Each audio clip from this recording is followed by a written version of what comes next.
reject strongly the disingenuous DPRK claim that its missile launches are merely defensive in nature in response to our bilateral and trilateral military exercises. And I think the chronology of these events reveal the truth, that by the time the United States and the ROK resumed large-scale exercises in August of 2022, the DPRK had already conducted 6 ICBM launches that year, and its efforts to reconstitute its nuclear test sites were already underway.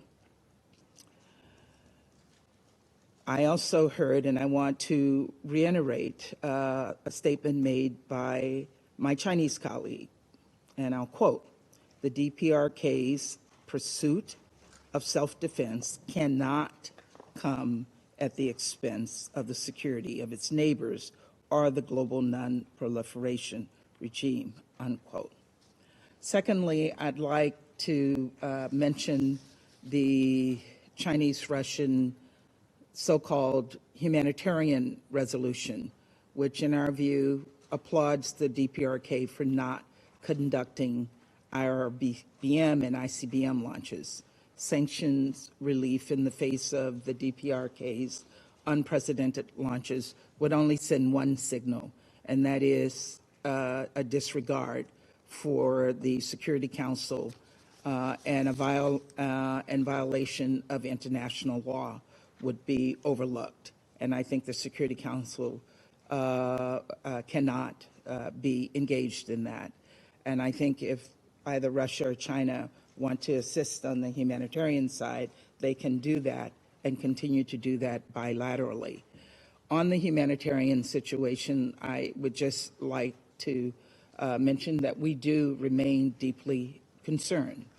But I think if you look at DPRK's recent actions, you'll understand what their priorities are. The DPRK has allowed Chinese and Russian diplomats in and members of the anti-doping league, so its athletes can travel, but still UN aid agencies are forbidden from providing the necessary humanitarian assistance that we know is needed in that country.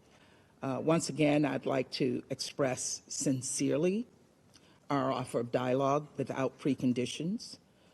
The DPRK only needs to accept. Thank you, Mr. President. I thank the representative of the U.S. I took note that the representative of the DPRK asked for another statement. I give the floor to the representative of the DPRK. Thank you, Mr. President, for giving me the floor. I'd like to say a few words on the comment made by U.S. Embassy. Self-defense is legitimate right for DPRK. It is very important for us to correctly understand key element of the relation between DPRK and United States. The DPRK and United States relation is not merely relation between unfriendly country without diplomatic relation, but relation between belligerent country which are war in status technically, legally, practically for 7 decades. Under the situation, one belligerent party, the United States, is threatening us with a nuclear weapon. It is a legitimate right for the DPRK as another belligerent party to develop, test, manufacture, and possess weapon system equivalent to those that the United States have already possessed and or developing right now. Once again, I clearly our position that legitimate right is the self-defense in the cope with military threat from United States. And then, U.S. Ambassador said that door is open for diplomacy. But most important is that create environment for diplomacy and the dialogue. United States repeatedly said that they has a hostile intention toward the DPRK, but it is only empty talks. From the first day foundation of the DPRK, United States has recognized our sovereignty, treat us as enemy state and openly show its hostility. Hostility is not at all abstract. Military threat, double standard like today, is none other than the hostile act we are facing from the United States from every day, every year, every month. So unless the persistent military threats, the DPRK are eliminated, our efforts will be continue to strengthen our capability to defend our dignity, safety, interest of our state. I think.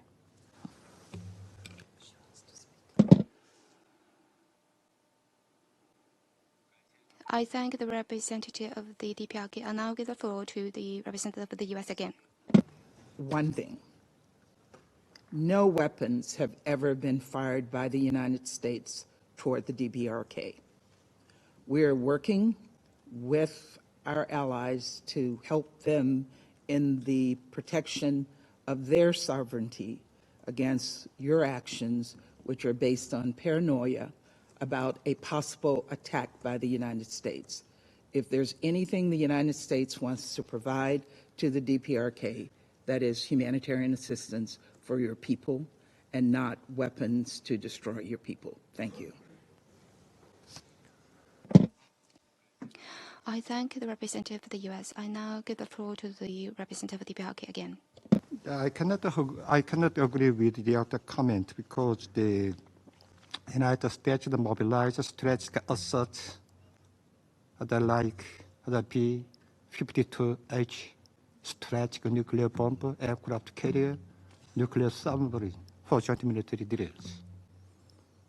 That strategic assets are not for defense, but most offensive military hardware specializing strategic strike and missions.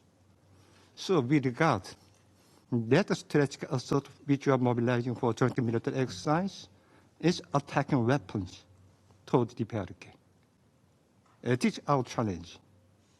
So if United States really wish the peace and stability for diplomacy, it must immediately stop all kinds of the joint military exercises which are conducted under the various code name, I think.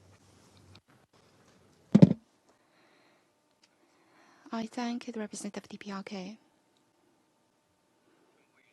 Now I would like to make a few comments in my capacity of the representative of China. In the second statement of the U.S., they quoted me. But regrettably, the quote is not very accurate. To make sure that you will be able to understand China's position better and more clearly, I would like to repeat some of my statements. The security of all countries is indivisible. Any country cannot pursue their own absolute security at the expense of others' security. If the DPRK always constantly feels threatened and their legitimate security concerns cannot be resolved, then the peninsula cannot get out of the security development right now. So that's what I said just now. I just want to reiterate it. In closing, I also would like to point out the main parties and the stakeholders of the peninsula are here on this table. I've listened attentively to your statements, and also found that the positions are very different. There are even conflicting positions. I think that also means that the resumption of engagement and building of mutual trust and resumption of dialogue is very important. China is ready to make continued efforts for this, and we also hope that all the parties concerned and stakeholders will make efforts to this end. And I'll resume my function as the President of the Council. There are no more names inscribed on the list of speakers. The meeting is adjourned.